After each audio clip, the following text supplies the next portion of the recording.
Cette semaine, à Vidéo Terreur, l'univers horrifique de Stephen King.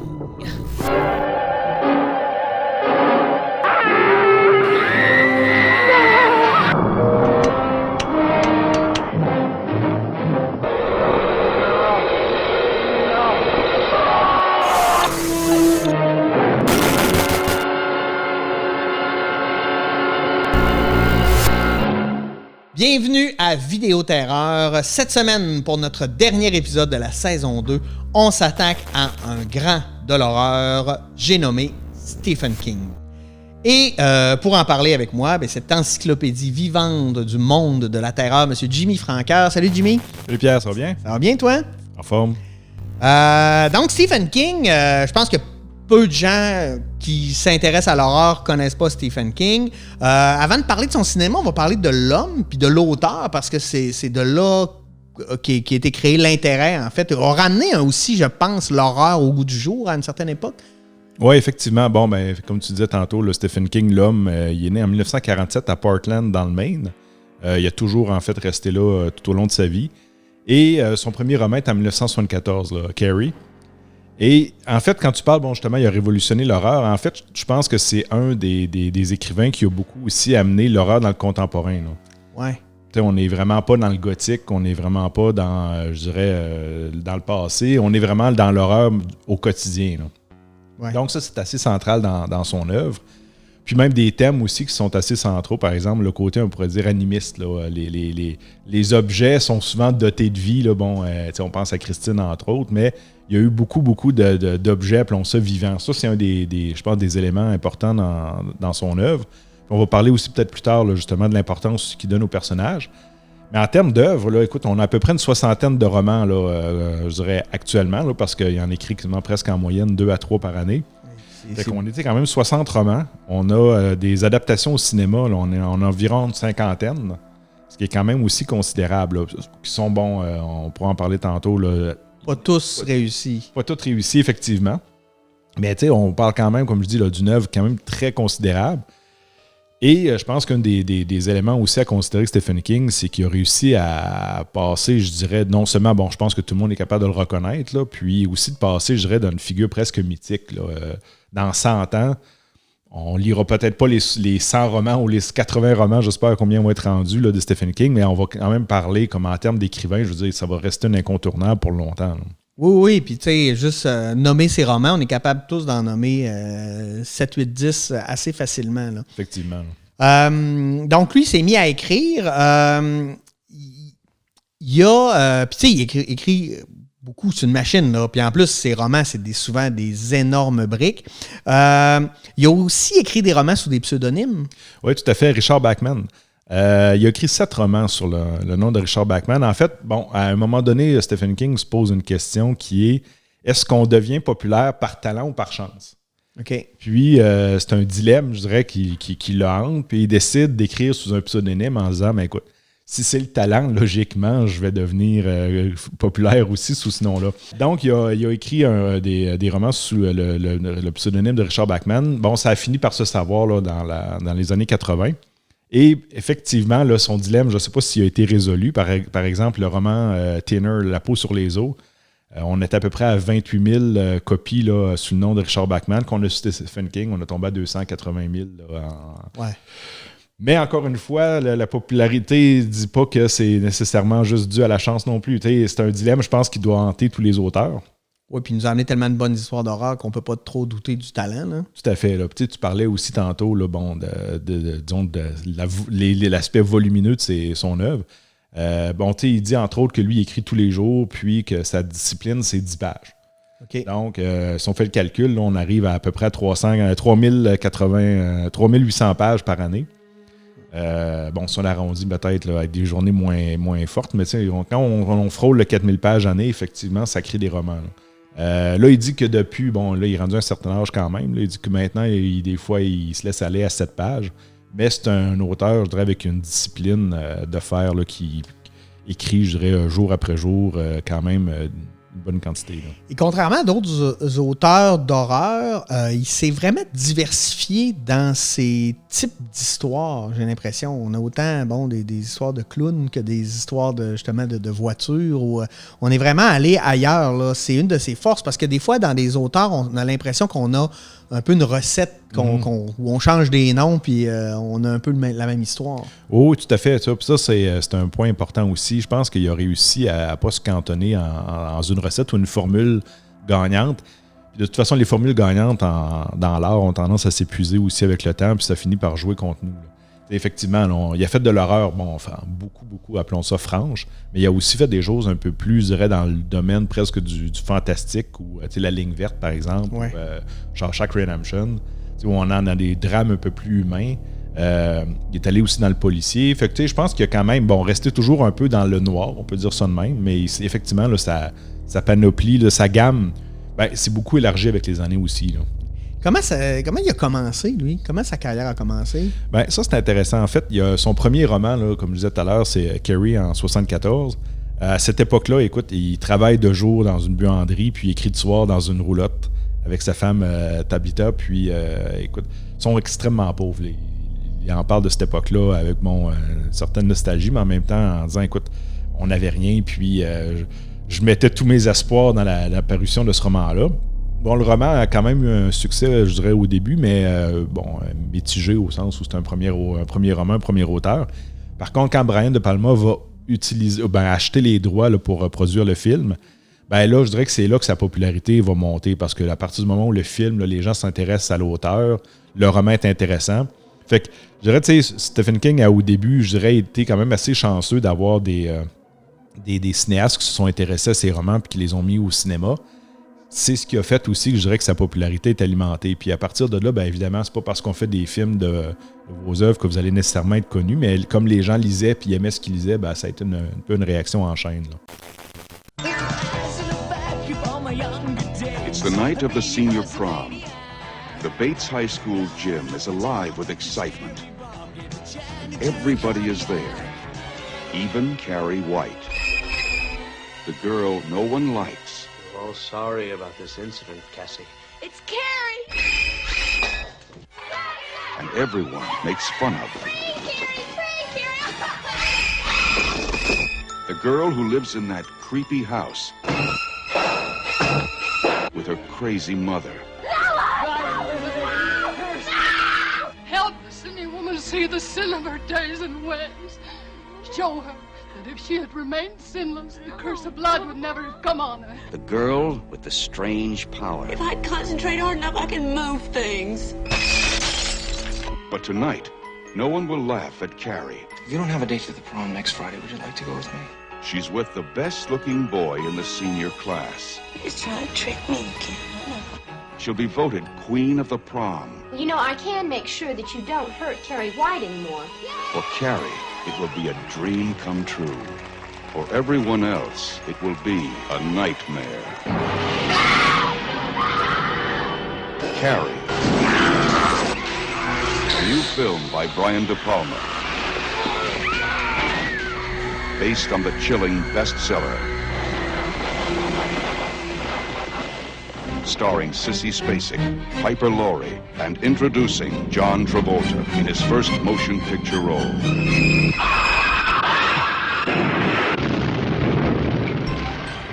If you have a taste for terror, you have a date with Carrie. Il y a quand même aussi, quand on parle de sa vie plus personnelle, eu quand même une période difficile. Là. Jusqu'aux années, fin des années 80, il y a eu beaucoup quand même de problèmes de consommation avec l'alcool et la cocaïne. Okay. Puis il avoue même qu'il y a des romans qu'il ne se souvient pas d'avoir écrits. Cujo, en fait, il n'a aucun souvenir.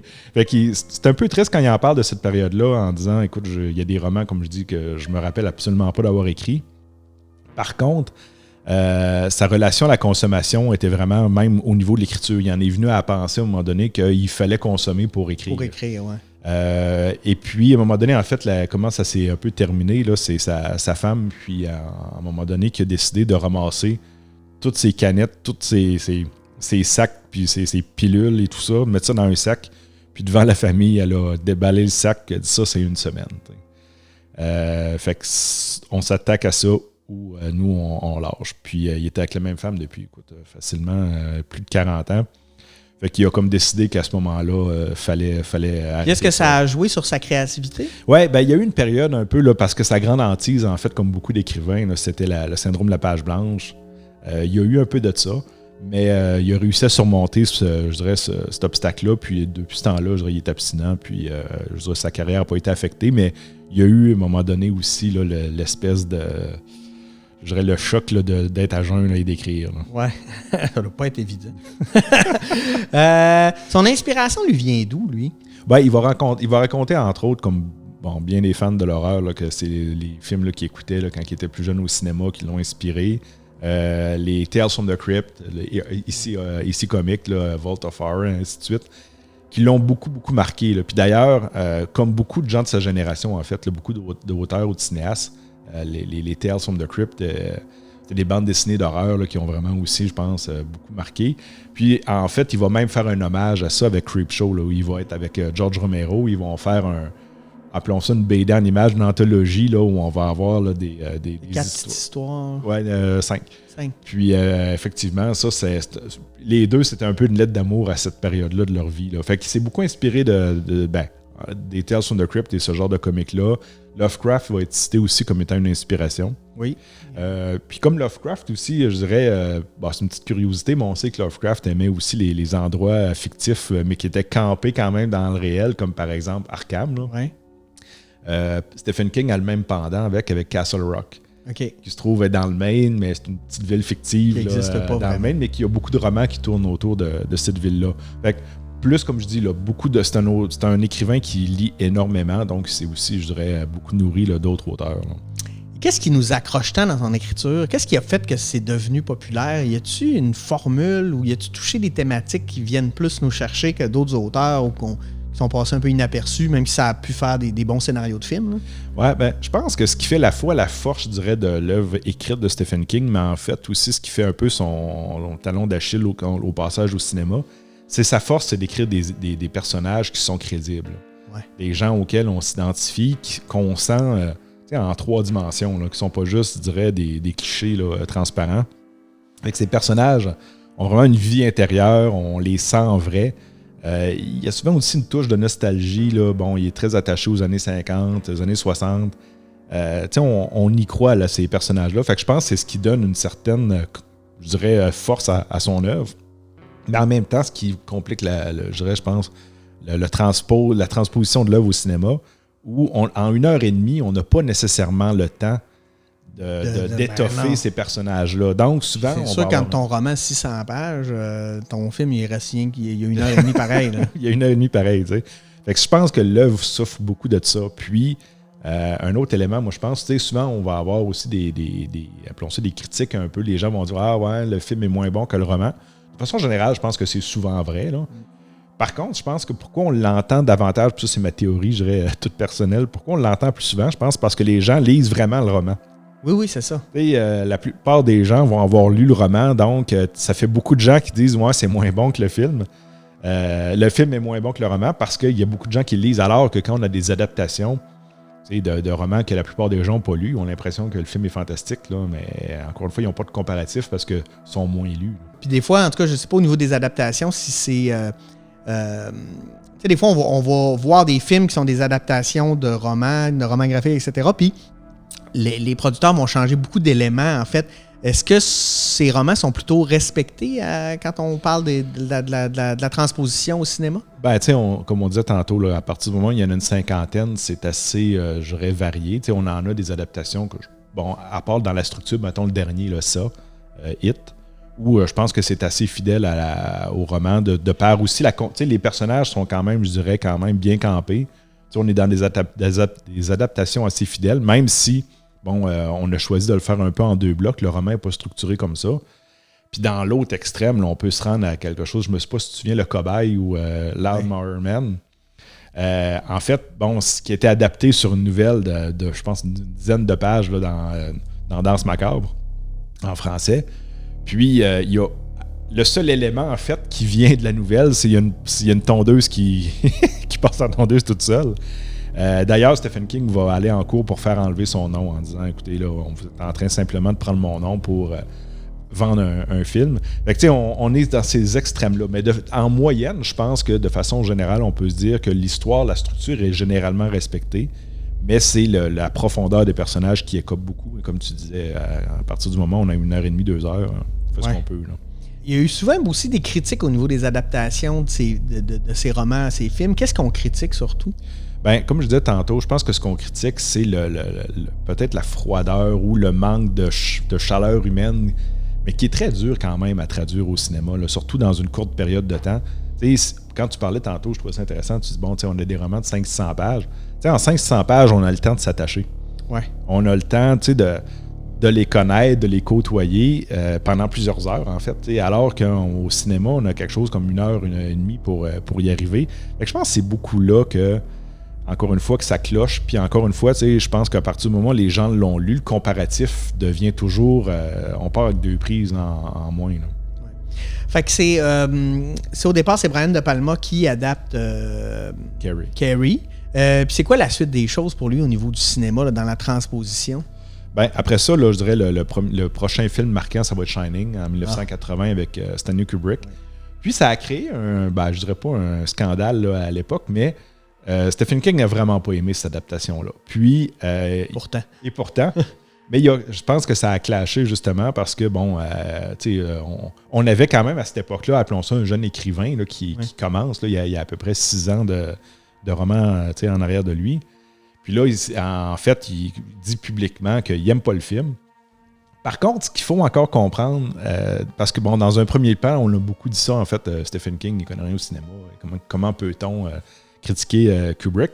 Parce qu'effectivement, au niveau de la réalisation, c'est exceptionnel. Mais quand on s'attarde à sa critique, là, on comprend un peu mieux. En fait, ce qu'il dit, c'est, sur le plan de réalisation, effectivement, c'est un grand film, mais Shining, le film est un film froid, où les personnages sont très, très froids. Oui, puis je dirais même, il y a la scène de la neige, en fait, dans le labyrinthe, mais c'est un film, effectivement, qui a une froideur vraiment, puis que Kubrick, c'est un cinéaste très cérébral. Hein, on est vraiment dans... Tout est, je dirais même, pensé, mais c'est pas un scénario, c'est pas un réalisateur très émotif. Puis, en fait, ce qui a reproché, justement, c'est la froideur comparativement où dans l'œuvre, ce qu'il cherchait, en fait, c'est qu'on s'attache au personnage de Jack, puis qu'on le voit tranquillement, je reste désagrégé pour devenir un peu le monstre qu'il a à la fin. Alors que ce qu'il dit, c'est que, ce qui n'est pas faux, c'est quand on regarde Shining, on a l'impression que Jack est déjà craqué dès le début, même avant même qu'il mette le pied. T'sais, il est très antipathique, on s'y attache pas. Donc, on a juste l'impression que le fait d'être dans l'hôtel va juste ouvrir un petit peu la fissure qui était déjà là. C'est surtout à ce niveau-là, son rapport au personnage qu'il a moins aimé. Là. Puis formulé comme ça, effectivement, on peut le comprendre. On a moins le personnage, comme je dis, principal, il n'y a pas d'effritement. On sent juste que l'hôtel va le révéler. Là. Mais on a quand même respecté son roman. Là. Oui. Pas comme, parce que je sais qu'un gars comme Alan Moore déteste tous les films qu'on fait à partir de sa fiction, mais pour vrai, on modifie tellement les films par rapport à ce qu'il a fait que je peux le comprendre. Là, ça devient presque une parenté éloignée, là, effectivement. Après Shining, j'imagine que ça y a donné une visibilité planétaire. Hein? Oui, effectivement. Puis après ça, il y a quand même un autre grand cinéaste là, qui va s'attaquer à une adaptation qui est David Cronenberg, cinéaste canadien, qui va s'attaquer avec Dead Zone en 83, 3 ans plus tard. Puis encore une fois, Dead Zone a été reçu de façon, je dirais, un peu mitigée, mais je pense qu'il faut comprendre aussi le réalisateur, c'est-à-dire que David Cronenberg, on sait ce qu'ils ont. Son œuvre, c'est une œuvre en fait beaucoup viscérale, organique. On y voit beaucoup dans le thème du rapport à la chair, avec Shivers, Rabid et compagnie, Vidéodrome. Donc, dans le fond, Dead Zone est un peu, je dirais presque étrangère à David Cronenberg. Il va réaliser ce film-là, mais on ne le reconnaît pas. Donc, les fans sont un peu déçus. Mais c'est une bonne adaptation, je dirais, qui est tout à fait respectable. Là.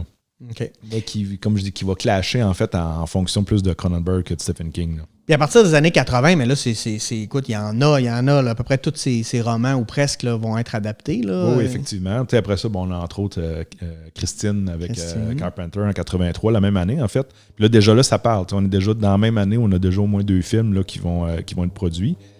Même chose avec Carpenter, en fait, on avait beaucoup d'attentes parce que Carpenter, Halloween n'est pas si loin derrière lui. On a eu The Fog, il est sur une lancée. Puis à cette période-là, en fait, Carpenter aurait souhaité en fait faire d'autres choses que de l'horreur. Il aurait aimé, je dirais, se distancier un peu, élargir un peu sa palette cinématographique. Puis il arrive avec Christine avec quelque chose qui a plus ou moins le goût de faire à ce moment-là dans sa vie.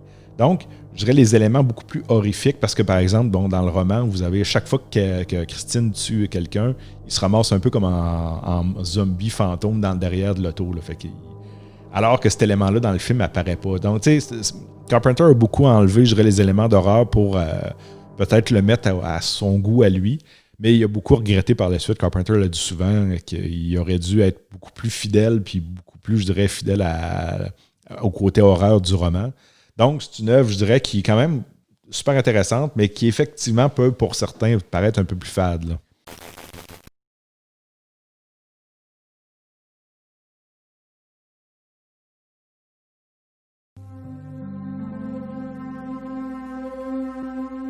She is seductive.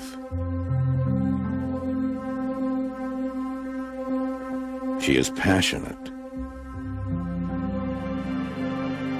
She is possessive. She is pure evil. She is Christine, a 1958 Plymouth Fury, possessed by hell. Her previous owner is not alive to warn her present one. Once she lures you behind the wheel, you will be hers, body and soul. There is no place you can hide, no place you can run, and nothing you can do can stop her. Because how do you kill something that can't possibly be alive?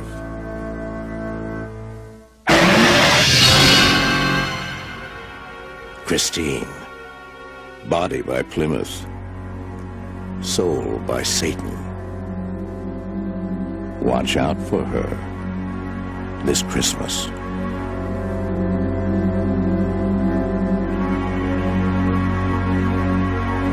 Si on continue rapidement, on va avoir aussi It qui a été fait pour la télévision à l'époque. Avec Tommy Lee Wallace, Tommy Lee Wallace qui va être le réalisateur de Halloween 3, qui a fait en fait peu de films, là, qui est un ami de Carpenter, qui va faire une adaptation à la télé, quand même, je dirais respectable. C'était honnête. On est assez proche aussi même au niveau de la structure, on est probablement beaucoup plus proche du roman que de la nouvelle adaptation au cinéma. Là. Puis il y a d'autres films aussi qui vont avoir quand même un succès, qui vont un peu éloigner Stephen King de l'horreur. Puis qu'il y a beaucoup de gens en fait qui ne savent pas que c'est lui, comme Stand By Me. Ah oui? Qui est, je dirais, plus une histoire de nostalgie d'enfant, puis de rapport un peu à l'amitié. Il n'y a rien d'horrifique en fait là-dedans. Là. Peut-être même le seul élément, là, on trouve un cadavre, là, ce qui tout tourne autour de ça, mais outre ça, la ligne verte, entre autres aussi, Shawshank Redemption. Donc, il a touché à des éléments un peu plus, je dirais, humains, avec peut-être des touches de fantastique. Il y a beaucoup de gens même qui ne savaient pas nécessairement que c'était ça. Là. Oh, et puis il y a eu des moments marquants. Là. Moi, je sais que Misery était un film... en tout cas, non, mais c'est sur la glorification des gens, notre rapport avec le vedettariat. En tout cas, c'est vraiment intéressant. Ouais. Il a fait beaucoup de choses, puis il s'est aussi essayé à la réalisation. Oui, mais juste une petite anecdote avant avec ton Misery, c'est intéressant parce que ça parle justement, là, si on voit, parce que si on a lu le roman, le personnage principal là, qui est cloué sur son lit est beaucoup en sevrage. Hein. Ça parle justement de sa période justement là, de cessation de consommation. OK, je vois le lien. Puis, le personnage principal est aussi un écrivain. Fait que c'est beaucoup, beaucoup transposé dans ce roman-là, dans son combat justement contre la drogue puis la consommation, puis son rapport au sevrage, puis la créativité. Fait que ça, c'est un roman, je dirais, assez personnel. Oui, fait que là, pour en revenir à ta question, au niveau de la réalisation, il s'est essayé avec Maximum Overdrive en fin 80.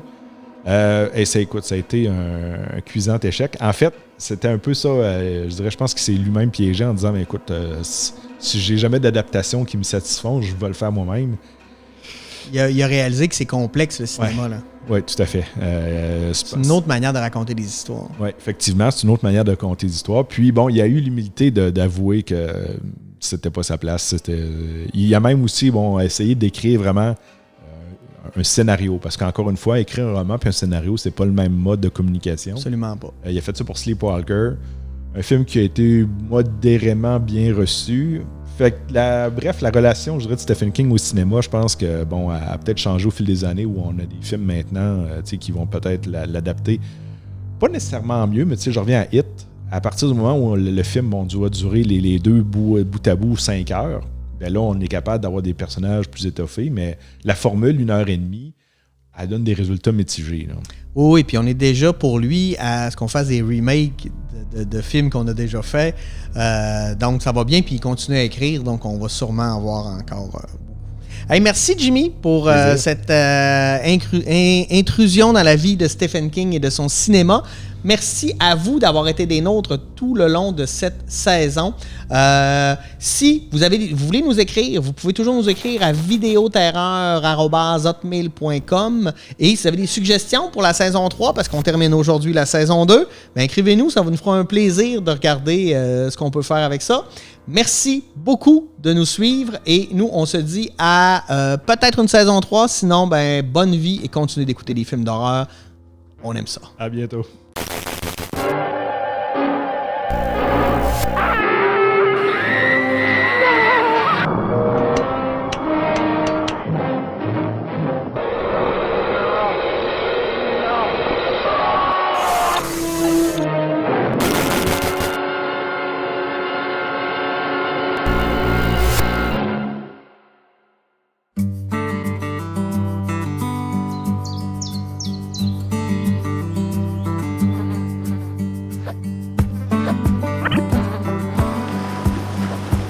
Sam, j'en reviens pas. Quand je pense que ce légume-là va pousser dans du compost fait à partir de nos restants de table. En plus, aider à faire du compost en mettant nos matières dans le bac brun, c'est pas compliqué et ça aide à réduire les gaz à effet de serre.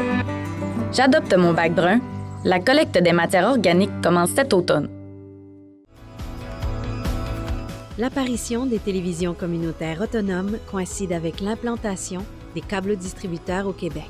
Le Conseil de la radiodiffusion et des télécommunications du Canada souhaitait à cette époque que les ondes soient partagées avec les citoyens. C'est donc par obligation et par la réglementation de cette instance qu'ont vu le jour les canaux communautaires.